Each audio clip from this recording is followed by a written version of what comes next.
What is up, guys? This is your boy Superior Simmer, and today I have more information regarding The Sims 4. If you guys like news, updates, and discussions, please hit the sub button, and if you enjoyed this video, please hit the like button. I also do have an affiliate link with Instant Game to bring you guys cheaper Sims packs. If you guys click the right side of the screen or the link in the description, you guys will find a bunch of deals for The Sims 3 and The Sims 4. There are a bunch of packs that are 50% off, like businesses and hobbies, love struck, growing together, high school years, horse ranch. Without further ado, let's get into the content. Okay, so there's been a bunch of new information coming out for The Sims 4, starting off with the Sims Direct. Heading on over to Twitter, they posted a few days ago saying that we've heard your feedback on the ailment tooling in Enchanted by Nature, and they said we're developing a toggle to enable or disable ailments spreading contagiously, coming in a future pack. So we'll have more to share once we've confirmed a release date. Now again, we've covered this in previous videos, but the ailments have become a very big issue. We did get a recent patch that does reduce the ailments, but people like myself want to have it completely turned off. I think the ailments is a very fun gimmick, but it does get old after a while, and personally it disrupts gameplay, especially if you're playing on a normal save file with like no occults. So I think the best thing is for them to just have the option to turn this off. Now they did say that they'll confirm a release date later on, but we actually might have one already. Shout out to Anadius on Twitter. He posted 2 DLC that are coming in August. He mentioned SP71 and SP72. He thinks they might be kits, and so they're going to be released on August 21st, and the new patch is on the 19th.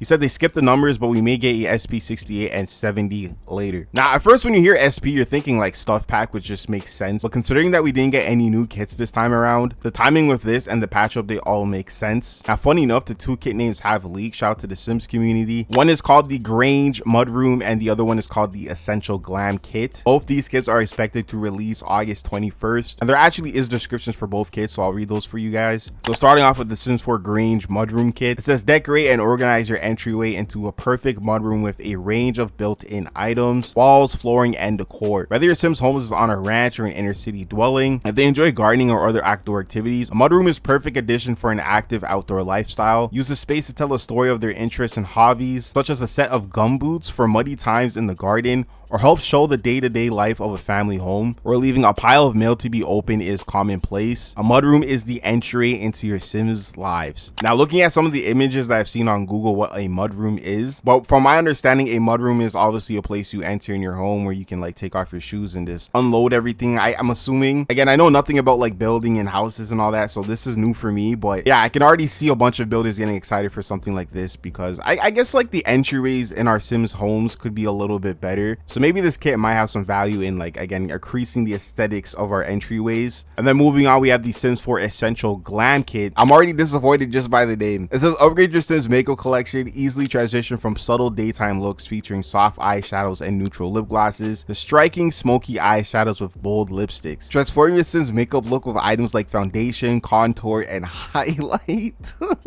I'm sorry. I'm so sorry. I'm so sorry. Okay. Add unique items like fox freckles and beauty marks to complete your look.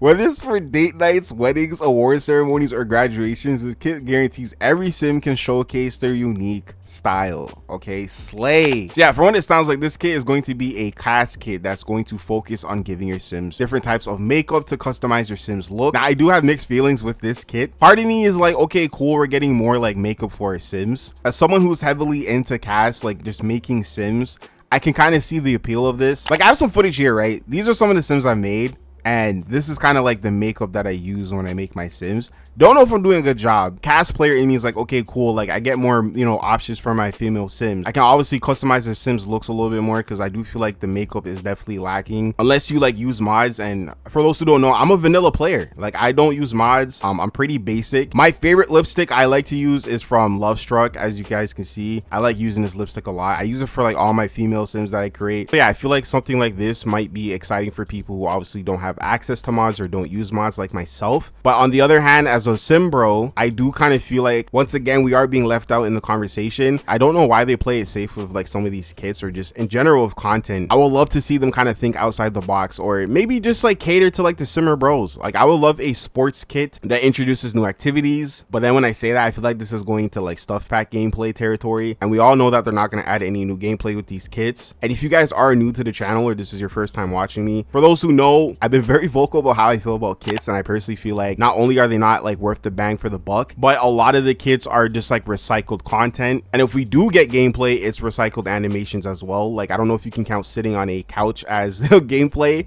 but it's always like recycled animations. And I've preached a lot saying that I would love to see some gameplay kits with like just new gameplay. The mudroom kit, it's like, okay, they need to do something for build and buy. This is like kind of like a new theme that they're doing. I can see a lot of simmers gravitating to this kit, but with the essential glam kit, I can see so many other kits that could replace this kit, like a arcade kit or something. I think we desperately need new arcade machines. I think the ones from Get Together are like just massive, and again, they could easily recycle the animations, unfortunately, and then give us different games with like just different swatches, and it's a lot smaller, more compact. And again, that's if they don't want to make new gameplay with these kits, but I think these types of things would be better for stuff packs. But I don't know at this point. I don't know. I just find it so funny that the community and the game itself, like, you know, scream diversity, but I feel like no one ever talks about like male simmers and like just kind of their representation in the game, like masculine sims and just like stuff for like masculine men to do in the game. It's very unfortunate, especially since their whole thing now is them trying to make like the Sims more mainstream than it is. Like, don't get me wrong, I think everyone knows what Sims is at this point, but I feel like it's fallen off to the point where like it's a girls game, which I don't think it is, but that's what it's been advertised to. And so I feel like it's hard for them to even try to beat that narrative because they play into it. And lastly, there's been a player survey that's come out. I usually don't cover surveys on the channel that much, but this one was very interesting to me. Now, what's interesting is if you try to take the survey, you'll get this message saying that this survey was intended for a specific group of people who received the link via email. They said, we detected that your link is not on our list and are unable to move forward with the survey. So yeah, that's very interesting. Honestly, given the nature of the survey, which we'll talk about in a second, you would think that this survey would be intended for me. But yeah, on the Sims community website, it says the survey is a player focused survey, focuses on the player's hypothesized disinterest in the game, as well as asking about the player's identity information such as race, gender, and even sexual orientation. That's very interesting. So yeah, they said unlike the previous official EA surveys, they said that this is only 2 questions. They said the first question asks the player about the possible reasons why they might have stopped playing or have taken a break from the Sims 4. And again, I would love to hear from you guys why you guys have stopped playing the Sims 4. I know a few of you have said that the game just doesn't work for you anymore. Some people just got bored of the Sims 4, many different reasons. So again, please comment down below. But yeah, they said there's more than 24 reasons listed, ranging anywhere from personal ones like hardware setup, personal time, or wanting to play other games, to game related reasons like the number of DLCs, the game feeling repetitive, outdated, or glitched out. They said the second part of the new Sims 4 player survey focuses solely on collecting players' personal information, like the player's race, ethnicity, gender, and sexual orientation. So yeah, there's a bunch of different reasons listed on why a Sims player doesn't want to play anymore. There's stuff like the storylines and the gameplay don't reflect my values or lifestyles. There's a diversity in the game that lacks depth.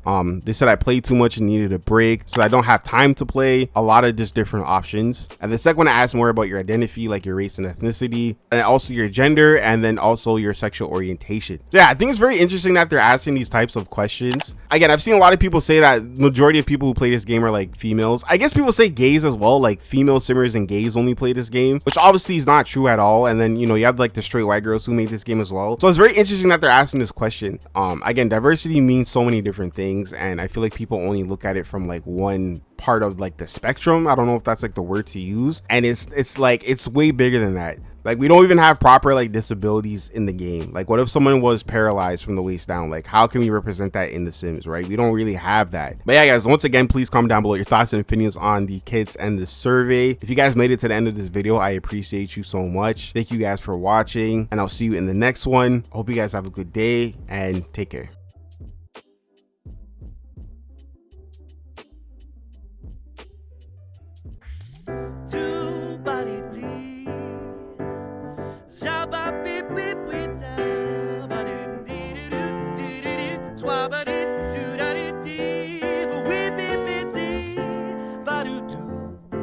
Ba-do,